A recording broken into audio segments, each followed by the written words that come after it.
Hola, ¿qué tal alumnos? ¿Qué tal chicos? ¿Qué tal chicas? Bienvenidos, ¿sí? A nuestra clase de historia de quinto año.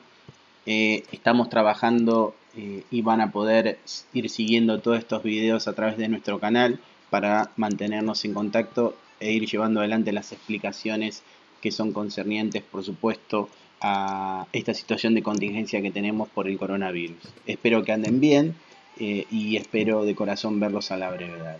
Les voy a explicar básicamente en qué consiste la primera clase de lo que sería historia de quinto año, ¿sí? Vamos a trabajar con lo que es el tópico de la Guerra Fría, causas, desarrollo y final, como para ir entendiendo bien dónde arranca nuestra materia en quinto año. Bien, ustedes ya recibieron este trabajo, ¿sí? Van a ir haciendo una lectura comprensiva como siempre. Aquí van a ir desarrollando los conceptos, van a ver lo que es el enfrentamiento, ¿no? Y aquí vamos a llegar a lo que son las actividades, ¿sí? Por supuesto que aquí no figura, pero siempre la número uno es leer comprensivamente el texto, desmenuzarlo bien correctamente, ¿no? E interpretar bien los conceptos. Ustedes saben que nosotros nunca trabajamos con el profe es de aquí hasta acá, no, hay que leer, hay que desmenuzar y esbozar una respuesta en función de la síntesis.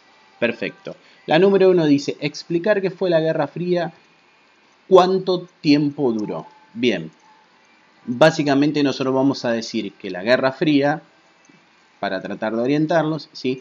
Fue un conflicto no bélico, ¿sí? Que se desarrolló entre las dos superpotencias que fueron las grandes triunfantes de la Segunda Guerra Mundial. Estamos hablando de los Estados Unidos y de la Unión Soviética, ¿sí? Desde que terminó la Segunda Guerra Mundial y fueron derrotados por supuesto los alemanes, ¿no? el Tercer Reich, ¿no? Que había estado comandado por esa maquinaria militar de Adolf Hitler, ¿no? Terminado en 1945 la Segunda Guerra Mundial, se erigen de alguna manera dos países triunfadores. Por un lado los Estados Unidos, que habían asistido al bando de los aliados, fundamentalmente a los franceses y a los británicos, ¿no? En lo que era la recuperación de toda la Europa occidental. Y del otro lado, en la Europa oriental, quienes habían hecho el gran esfuerzo, el gran gasto, quienes habían sitiado y tomado la ciudad de Berlín y quienes se autoproclamaban los triunfadores de la guerra, era la Unión de Repúblicas Socialistas Soviéticas, ¿no? Que reivindicaban, ¿no? El triunfo del bando de los aliados, ¿no?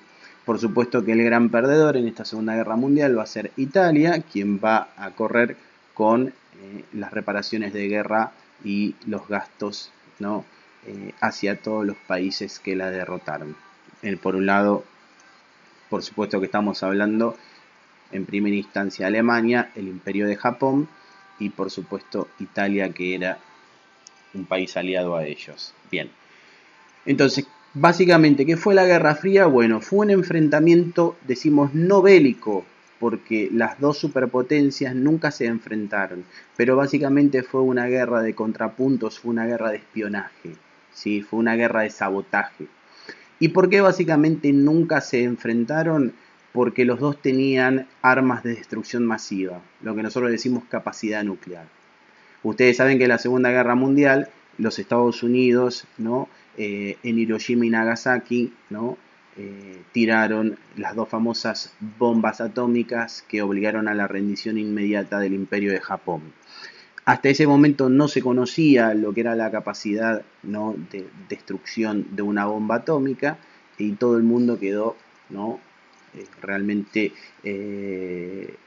consternado por este nuevo descubrimiento, ¿no? En lo que era el arte de la guerra y de la destrucción masiva.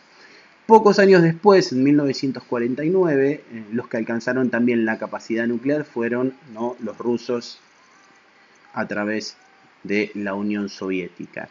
Entonces, ¿qué sucedía en este contrapunto entre las dos superpotencias? Las dos ahora tenían plena conciencia de que el enemigo tenía también capacidad nuclear. Así que los Estados Unidos no iba a poder hacer uso de esa capacidad nuclear como sí lo había hecho en Japón, porque de alguna manera se exponía a, ¿no?, la contraprestación por parte de la Unión Soviética, que iba a contraatacarlos con la misma capacidad de destrucción masiva. Así que básicamente este es el enfrentamiento que tuvieron entre los Estados Unidos y la Unión Soviética.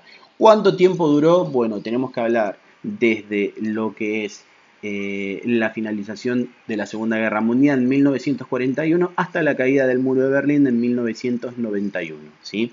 Igual lean el texto y hagan el desarrollo que les pido. Bien, en el punto número 2, ¿qué es la OTAN? ¿Qué es el Pacto de Varsovia y para qué fueron creados? Bien, la OTAN es la Organización de Tratado del Atlántico Norte, ¿sí? Léanlo, también va a quedar bastante claro, ¿sí? Pero es una alianza estratégica de los países que están ubicados al norte, que son las potencias conocidas en el Atlántico Norte, ¿sí?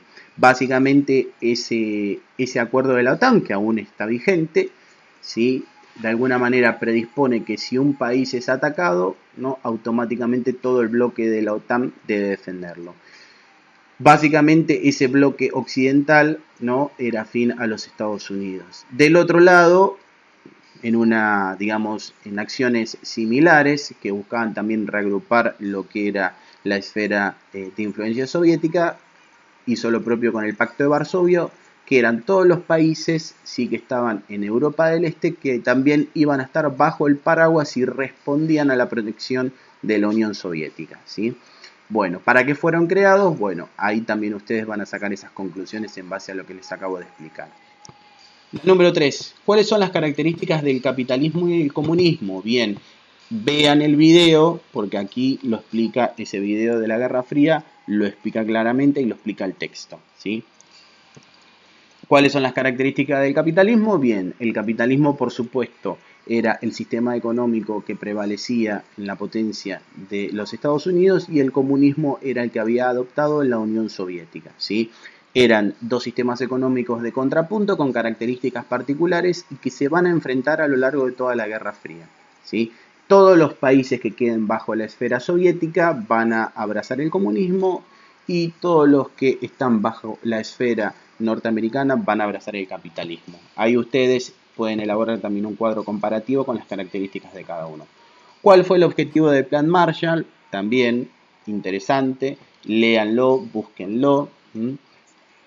Básicamente es un plan que se pone en funcionamiento para la reconstrucción de Europa después de la Segunda Guerra Mundial. ¿Quién lo implementa? ¿Por qué lo implementa? ¿Y con qué objetivos? ¿A qué se denominó perestroika y qué consecuencias tuvo? Esto hace referencia, ¿sí?, al último tramo de la Guerra Fría, fundamentalmente a un ciclo de reformas que sucedieron en la Unión Soviética. Así que ahí ustedes también van a ver cuáles fueron las consecuencias inmediatas que tuvieron. Todo esto ustedes van a poder observarlo aquí. Control, manito, van a poder abrir este link que los va a llevar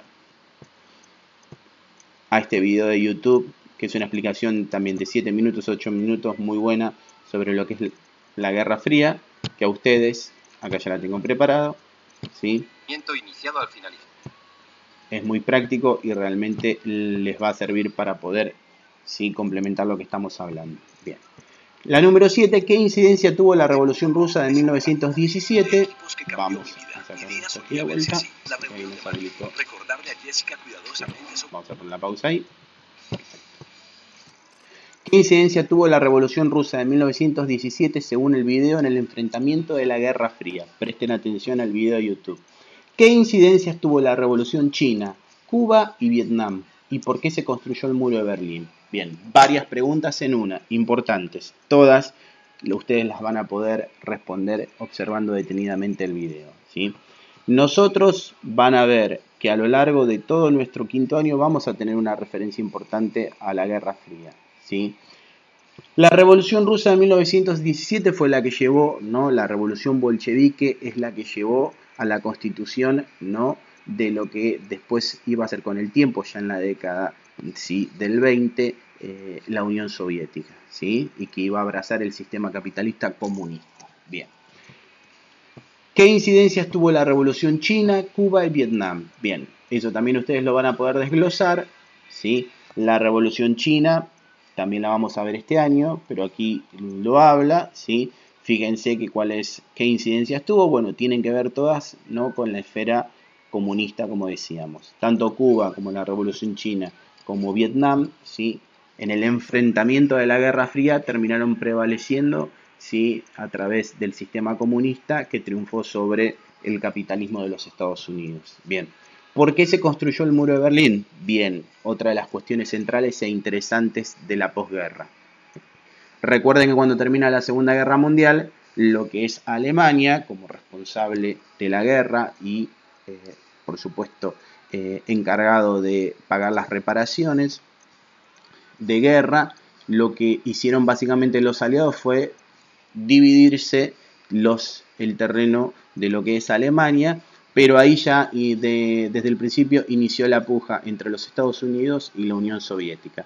Así que básicamente lo que se hizo en la Unión Soviética se dividió, ¿sí? La Alemania oriental quedó en manos de la esfera soviética y la Alemania occidental quedó en manos de los aliados y de los Estados Unidos, en lo que se tomaba como una administración tripartita. De un lado los Estados Unidos, los franceses y los ingleses. Pero la realidad era que en la práctica era totalmente dominada por los Estados Unidos. Como desde el momento había roces, había por supuesto situaciones de conflicto antagónicas entre las dos potencias que se desconfiaban, estamos hablando de Estados Unidos y la Unión Soviética, decidieron poner una frontera, dividir al país en dos y constituir políticamente y separar a Alemania en dos países, así como yo les digo. Después, más adelante, se decidió construir el muro de Berlín y literalmente se cortó, ¿no?, al país en dos. Así que bueno, espero que estas precisiones les sirvan, ¿sí? Hagan una lectura comprensiva del texto, vean bien los videos, utilicen el material, busquen algo por internet. Cualquier cosa ustedes me van a poder estar escribiendo, ¿sí?, a través del Classroom, que ahí vamos a poder ir evacuando algunas dudas e inquietudes. Les mando un gran abrazo y espero, si Dios quiere, verlos a la brevedad. Así que muchas gracias y hasta luego.